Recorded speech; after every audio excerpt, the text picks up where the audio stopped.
guys, it's Jessica from Peace Love Books, and today I'm here with a requested video. So I did a couple of recommendation videos last week and someone mentioned they really wanted a good guy romance recommendation. I did this about 7 months ago, I think is what it said. I'll link to that video down below, and that one was inspired by the Happy Ever After playlist by Abby Jimenez. I think it's Josh in that book was just like the epitome of the good guy, the sweet guy who would do anything for his woman, and they do such sweet things. They put the girl first, they don't play games, they're just like, I want you and I'll do anything to have you, and I will spoil you and show you that you are the one for me. So I have a list of 7, not too many, only one historical romance, because I've noticed historical romances are always like the brooding rake, and they're a lot of times enemies to lovers, and not too often are they the sweet good guy that falls in love with the girl, I've noticed, at least the ones I've read. So I have my stack here and I will go ahead and get to the books. So the first one I have is My Last Duchess by Eloisa James. This is the .5 book, and all of the books in the series follow siblings, and this is their parents' book, kind of. So it is most of their stepmom's book, and then they have a kid together, but then she had a child. So it's a huge family. Hugo's the Duke of Lindau, I forget how you pronounce that, and he has been married twice. His first wife he loved, she passed away, and then his second wife he didn't love, but he still had kids with her, and she ended up running away. So now he's single, he has 8 children, and he's looking for a wife. He's like, I need a mother for my children, and I want someone to love. And so enter Ophelia. He sees her across the ballroom and immediately is like, oh my god, she's the one. And so this does take place during winter, so we have some like carriage rides in the snow and they're really fun. But Ophelia's like, I'm just a plain person. She's been married before, her husband died, so she has 1 child. He has 8 kids. And what I love about Hugo is that he loves his children. He spends time with them. He doesn't want a woman who won't love them. And so he wants a wife, but also someone who will accept his children. Not someone who will ship his kids away or stick them in the nursery, but someone who loves them. And so he will do anything to get Ophelia, and she says no, and he's like, okay. So he tries to court someone else and realizes she's awful for his kids and wants to go back to Ophelia. It's so adorable, it's so good, and I just, like I said, loved how he was with his kids, and he just wanted Ophelia, and I just loved how much he wanted her. It was like love at first sight, but it didn't feel insta-lovey to me, which I loved, so check this out. The next one is Mating the Huntress, and again, I think all of these are like the guy is just like, yep, you're the one for me. And so in this one, it is paranormal. It is by Talia Hibbert. I actually have 3 Talia Hibbert books on this list. I don't know if she just like likes writing this trope, but in this one he is a werewolf, and she is from a family of werewolf hunters, and her family think all werewolves are like people eating vile creatures, but what they don't know is some of them act like humans and can be like humans, own a house, have a job.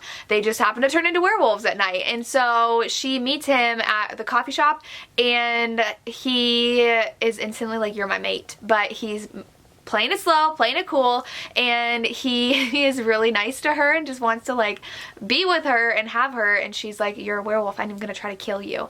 So it's a lot of fun. It's really short, it's a novella, but he just is adamant that she is the one for him, and he's got to teach her that he's not bad, and it's fun. I really enjoyed it. The next one is Zenny by Rebecca Weatherspoon. This is book 2 in the series after Rafe, but I haven't read Rafe. I just went into this one because my library only had the audio for this one. I think they have book 1 now, so I had to read it. I also have the paperback of Rafe. But Zenny's aunt passes away. In order for Zenny to get the money her grandmother left behind, she has to get married to this big, sweet Scottish man, and he has to get married to her if he wants like what was left in the will for him. So they decide to get married as marriage of convenience, and it's just so fun. He's so nice. They have a lot of fun together. They're open and honest and communicate with each other, which I absolutely loved. I read this and flew through it near the beginning of the year, I think, so I don't remember the specifics. I really need to reread this, but I just remember loving their relationship and how they just were like, well, we gotta get married, okay, and they just go into it together, and they accept each other, they share secrets about each other, and it's a lot of fun. If you like Marriage of Convenience, I would definitely recommend this. I can't wait to read Rafe because I've heard that's really good. He's a male nanny, so I'm excited. Next is That Kind of Guy by Talia Hibbert. Our main character's a writer, and she's recently divorced, and her husband, I think her ex-husband, already has a child with another woman, and so she, like I said, is a writer. She has to go to a writing convention, doesn't want to go alone, doesn't want to be like stuck with like seeing her husband a lot, so she asks, he pretty much like says that he'll go with her.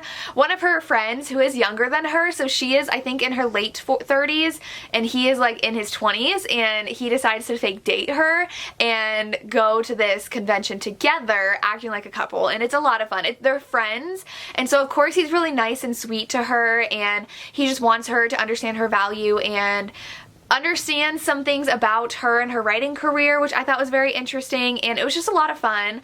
I enjoy this. If you like books about writers with an age gap, with the woman being older, I would recommend this. The next one's another Friends to Lovers, and that is Queen Move by Kennedy Ryan. This one, our main characters met when they were young. I think they were born on the same day, and their parents lived right next door to each other in their apartment building, and so they grew up together. And just when they were about to like start dating, I think like in middle school or like 9th grade, they were finally like, hey, like I think I really like you, and like something was building there. Something happened with their families, and they immediately were torn apart, and one of the families moved out, and moved like to a different state, and they didn't see each other again, and then they're brought back together by a funeral. Kimba doesn't know like what he's been doing, if he's married or what, but then they start to hang out together. They have some special moments together. There's a moment on a trampoline they have together, and it's so much fun. Now Kimba is a very powerful, strong character. She works in politics, and she's currently working on a campaign, and she's like, I don't have time for any of this, but Ezra is just so sweet, and I loved his character so much, and it's a really good book. It's like the spin-off of the Kingmaker series, but you can read this as a standalone. Then I have Take a Hint, Danny Brown, and this one, there are just scenes in here that so stuck out to me. So it's Zafir and Danny. I literally just forgot her name, and she's in the title. Danny is a professor, and she's kind of scatterbrained, and so Zafir is the security guard at one of the buildings she works at, and he'll like give her granola bars, power bars, whatever for breakfast to make sure that she's eating and taking care of herself. And I'm just like, you're not even dating yet, and you're already like taking care of her. You're there for her, making sure she's okay, which is so sweet. And they end up like fake dating because he saves her. So he saves her from like a drill. So it wasn't actually like saving her, but she gets stuck in an elevator during like a normal drill because she didn't read her email, I think, and he ends up carrying her outside. Everyone gets pictures, and he is such a sweet character, and he's trying to work with young men who are in sports to try to show their emotions and be okay with being emotional and not having like the toxic masculinity, which is amazing. So I really love this. He also deals with a lot of anxiety, which is a huge part of his character, and Danny's kind of there for him to help him as well. So I really like this. It was so good. Zafir is just like perfect, so this was amazing.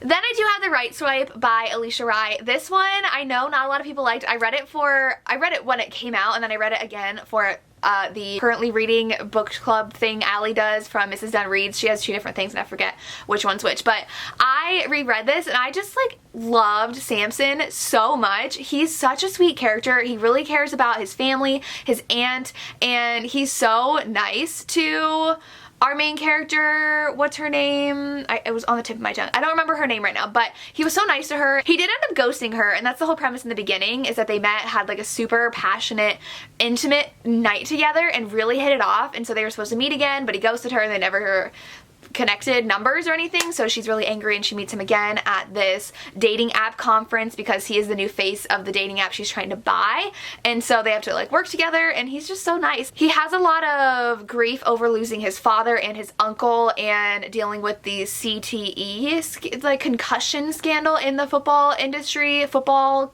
franchise, whatever I want to call it, in football, and he has a lot of hurt feelings and animosity towards football because of how his career ended, so he is dealing with that, but he is so sweet when it comes to our main character. She like, oh my gosh, what is it? It's her name, and then she goes by a shorter name when she's with him, and I'm blanking on what it is, but this was really cute. I do, Rhiannon, I think her name was Rhiannon. I do think that her character wasn't the best in the book, but he was my favorite part, so really fun. And those are some good guy hero romances for you. Let me know down below if you have any other favorites. I do have a couple videos I've done with this before, so I'll link that down below. I think I have like a sweet hero romance recommendation and a good guy romance recommendation, so I will leave those down below. But that's all I have. As always, thank you so much for watching, and have a good day.